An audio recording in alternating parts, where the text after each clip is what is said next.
Это программа «Актуальное интервью», в студии Юрий Осипов. Здравствуйте. Основной целью деятельности филиала «Коммунтеплосбыт» является сбор платежей со всех категорий потребителей за предоставляемые коммунальные услуги по установленным тарифам, а также контроль их объема и качества.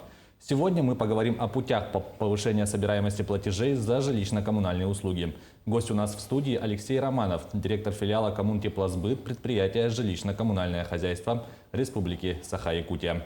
Алексей Николаевич, здравствуйте. Здравствуйте. Ну и какие основные направления с бытовой деятельности в ГУП ЖКХ Якутии? Наше предприятие ГУП ЖКХ Республики является самым большим коммунальным предприятием республики, оказывает все виды коммунальных услуг, за исключением электро- и газоснабжения в 28 муниципальных районах и в городском округе Якутск.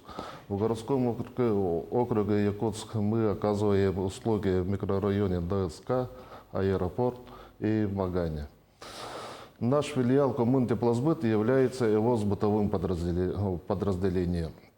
Мы занимаемся, ведем реализацию доходов, его сбор. В этом году планируем реализовать доходов с учетом субсидий на межтарифную разницу в размере свыше 30 миллиардов рублей. А без учета субсидий вот эта сумма должна составить порядка 13 миллиардов. Если смотреть по уровню собираемости, которые сложились последние 3 года, у нас вот уровень собираемости по всем категориям потребителей составляет 100%, но по итогам 2022 года по категории населения уровень собираемости у нас составила 98%. И также вот, если провести аналогию по задолженности потребителей за предоставленные коммунальные услуги, у нас за последние 3 года вот наблюдается снижение задолженности. Снижение задолженности за последние 3 года составило порядка 500 миллионов рублей. Значительную часть из него нам удалось снизить задолженность юридических лиц. По категории населения наблюдается незначительное, но снижение задолженности. Расскажите, какие мероприятия проводятся для повышения платежной дисциплины потребителей? Для повышения платежной дисциплины потребителей наш филиал проводит весь комплекс мероприятий, предусмотренных законодательством. Да? Это, можно сказать, уже начинается с этапа договорной кампании и своевременного выставления, точного и своевременного выставления счетов на оплату, квитанций, рассылкой единых платежных документов, и введение ежедневный мониторинг поступления оплат и анализ риска возникновения задолженности у потребителей. Да? Если по каким-либо случаям возникает задолженность у потребителей наших, мы своевременно их информируем, что необходимо погасить задолженность. Да? Посредством СМС-оповещений, и через различные мессенджеры, и также вручаем уведомление о том, что у него образовалась задолженность. По юридическим лицам это вручение претензий идет. Это вот идет досудебная работа. Но если в указанные сроки не погашается задолженность, мы вынуждены обратиться в судебные органы за взысканием задолженности. По выходу решения суда мы также тесно взаимодействуем со службой судебных приставов по исполнительному производству. У нас с ними заключено соглашение о взаимодействии, в рамках которого мы проводим совместные рейды по должникам и всячески помогаем нашим коллегам из службы судебных приставов, то есть по выявлению имущества, по выявлению местонахождения должника, и тем самым помогаем в исполнительном производстве. А в свою очередь служба судебных приставов, они могут наложить аресты на счета, на имущество должников, да, у которых вот появилась судебная задолженность. Ну и они также могут наложить запреты на выезд должника. Но кроме судебных приставов, также мы самостоятельно тоже занимаемся взысканием по решениям судов. Это направляем исполнительные документы в банке и можем направить, если должник, мы знаем, где он работает, и работодателю тоже на исполнение судебного решения. Но мы прекрасно понимаем, что в каждой ситуации могут быть различные ситуации, да? И поэтому, если должник обращается к нам, мы стараемся всегда идти навстречу. То есть путем заключения договоров реструктуризации с рассрочкой платежа. Сегодня многие жители республики привыкли оплачивать за ЖКУ дистанционно. Ведете ли вы подобную аналитику? Да, действительно, вот наш филиал еще в далеком 2012 году начал вот работу по этому направлению, да, по направлению возможностей дистанционных оплат. Ну и в 2018 году мы его ввели в работу, и в 2019 году по итогам полного 2019 года у нас объем поступлений через дистанционные виды оплат составило 15% от всех видов платежей. Ну и это было весьма кстати, да, в 2019 году, когда ввели.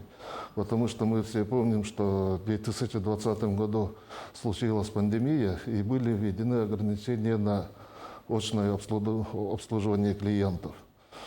Ну, по итогам 2020 года общий объем поступлений через дистанционные виды оплат у нас составило уже 38%.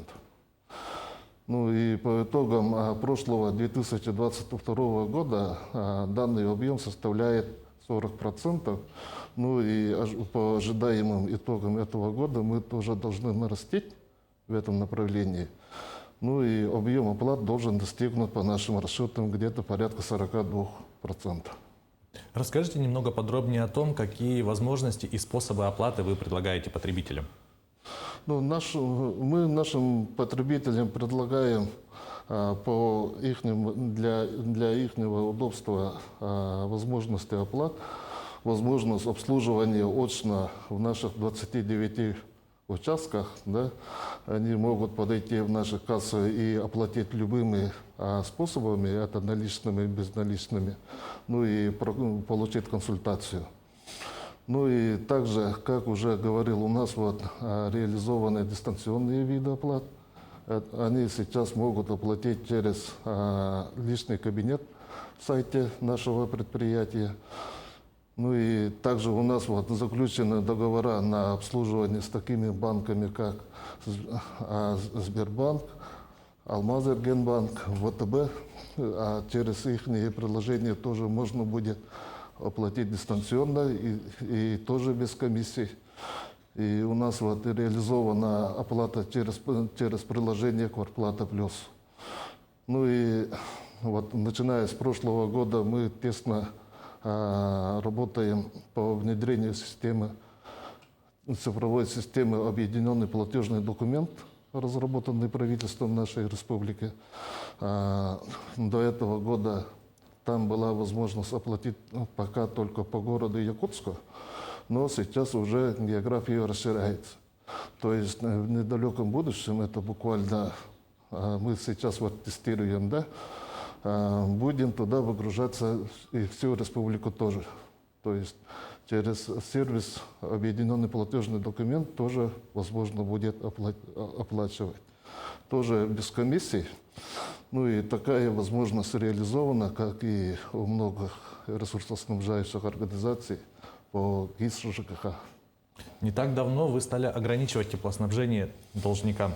Вот расскажите, пожалуйста, об этих мероприятиях и кому грозит ограничение тепла.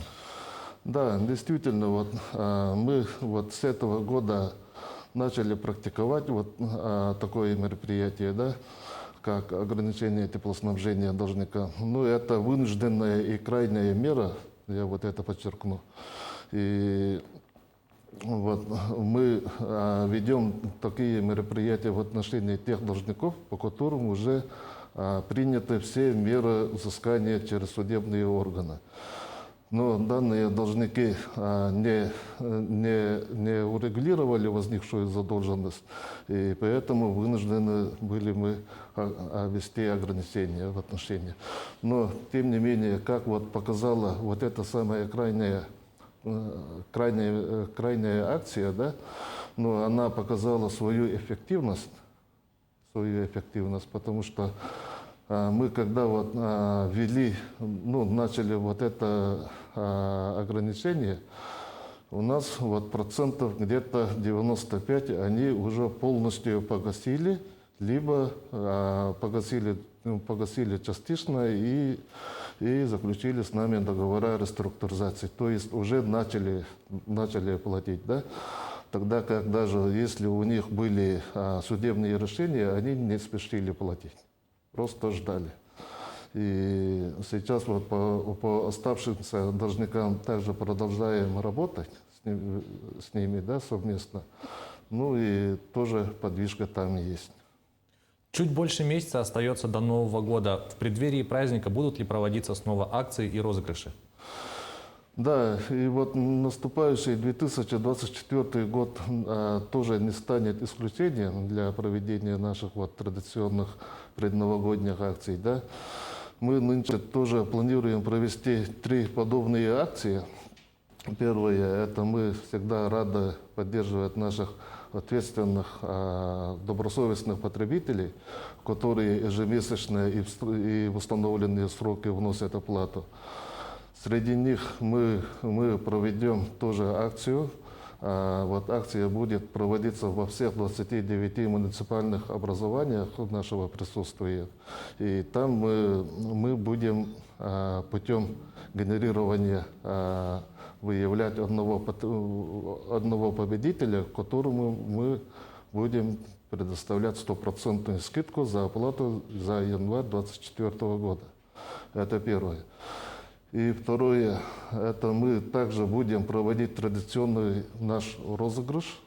Да, суть там заключается в том, что если у потребителя нет задолженности на 31 декабря текущего года, он уже автоматически будет